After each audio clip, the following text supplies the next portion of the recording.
the world secretly and control the governments and have a thing called the masquerade where like vampires have to pretend to be humans, Right. and anybody who finds out about it, they have to use their vampiric powers to erase their mind and kill them. Right. Okay, so humans cannot know vampires exist unless they're a ghoul. Ah. Okay, so if you look at the structure of True Blood, Yeah. that the Sookie Styles novels were a they were a Vampire the Masquerade chronicle. Right. They were a game. Okay. Charlene Harris was playing Vampire the Masquerade when she created that. Okay. So that's why you have fairies and werewolves, and Vampire the Masquerade exists in a universe, like you have the Marvel Cinematic Universe, Right.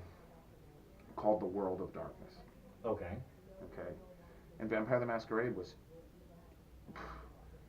it mixed True Blood and Twilight, no, sorry, it mixed all the vampire mythology that existed before 1990, Right.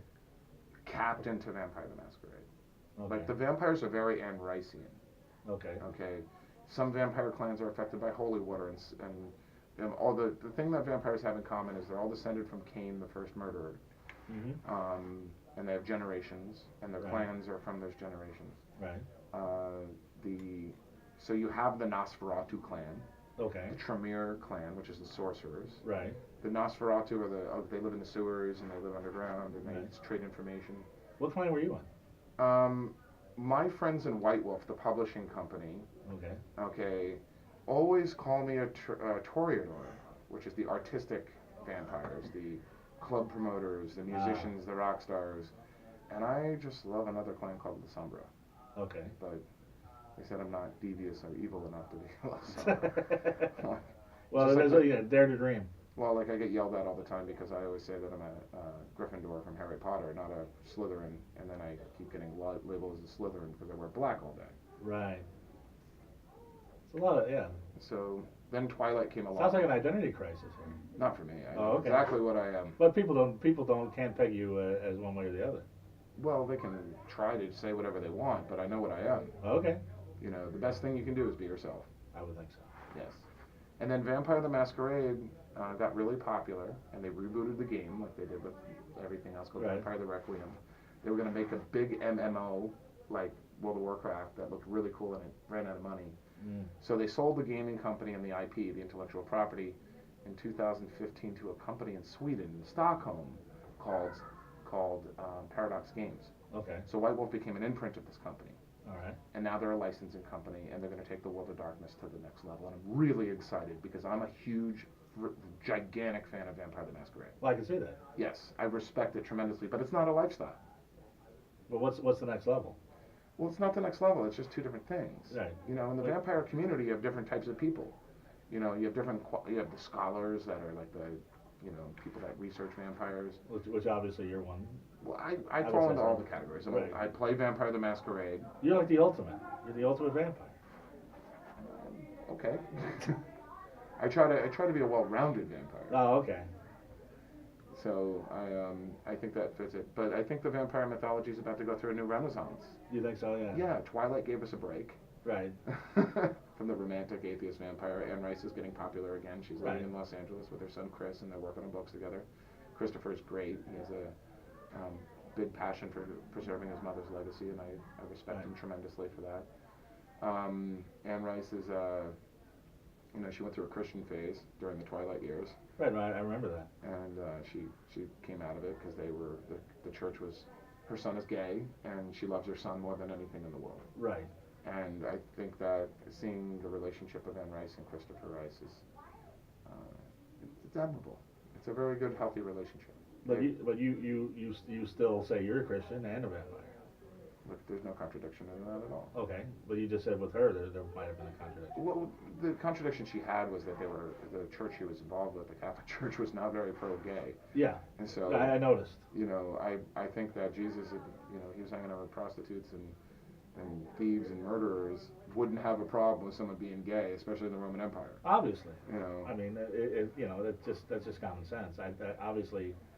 My problem with religion, and I consider myself a Buddhist, but I should meditate more.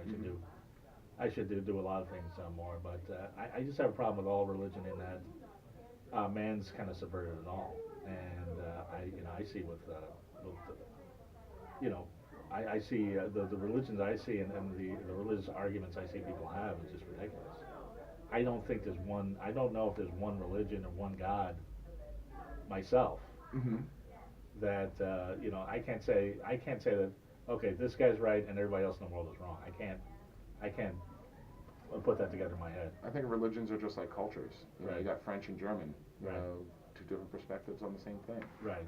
You know, Germans got to eat and go to the bathroom and pay bills and have money and have a house and everything like that. They just have a different language and a different culture. Okay. So now that we've gone through the whole timeline of Vampire, and that was quite thorough. Thank you. That didn't include my contributions. Oh wait.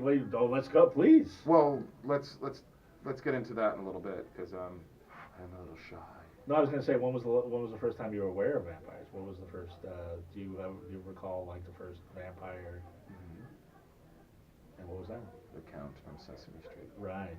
And you were drawn to him immediately? No, I thought he was silly. Really? Yeah, and I didn't really get it. He wasn't your favorite Muppet? No, my favorite Muppet is Big Bird. Okay. Yeah, he's pretty cool. Yeah. But the Spanish and Portuguese Big Bird is a little pink bird. Oh, really? Yeah, he's not big. He's pink. So he's like Little Bird. Sesame Street's different in most countries. I can imagine. What was the first time, except for the Count and Sesame, what was the first time that you saw a vampire and were drawn to it? I was having dreams of vampiric entities when I was a child. Really? I was having hag syndrome all the time and sleep paralysis, and I haven't really talked about it until actually just now. Oh, wow. I would wake up in the middle of the night and I would feel something above me, and I would be like, "What the hell is going on?" And I would cry and scream, but I couldn't make any noise. It was completely paralysis. Wow. And I had a tremendous amount of flash forward dreams, like deja vu in reverse. Oh, wow. Mm-hmm. I get them often. Sometimes I'll just sit there and I'll like gaze out, and then I'll have a vision of something that happens in like 10 years. And I won't have the experience of the thing, but I'll have the feelings from that moment. And then 10 years later, Time will catch up, and I'll be in this position. I'll be like, I could walk in here and they're not all like prophecies, you know. Right. Sometimes it's just like, hey, you're psychic, live it. And I think that the psychic powers of humanity are very underdeveloped, and they will develop through technology. right. I just think that they're too obscure right now, and it's such in an infantile state. Mm-hmm. Okay, just like consciousness was Right. when we're cavemen for psychic powers. Right. Okay. And, Oh, yeah. I would say so. and sometimes one human gets it. Okay, that's why there's so many charlatans and whatnot. That's why, you know, when Houdini put out, you know, prove to me there's life after death. Right. You know, someone. And nobody could. Usually when people ask me what life after death is like, you want to know my answer? Yeah, let's hear it. What year were you born? What year was I born? 79. You remember 1974? No. That's what it's like to be dead. Okay. Just puts it in context. All right. That's interesting. So, what do we do next? Well, let's. You brought it up. Your contribution to the vampire culture. Okay, so I was playing Vampire the Masquerade from 1993 to 1995, and I loved it. It was fucking cool, man. I mean, just in these deep, dark nightclubs in New York. I've never role played.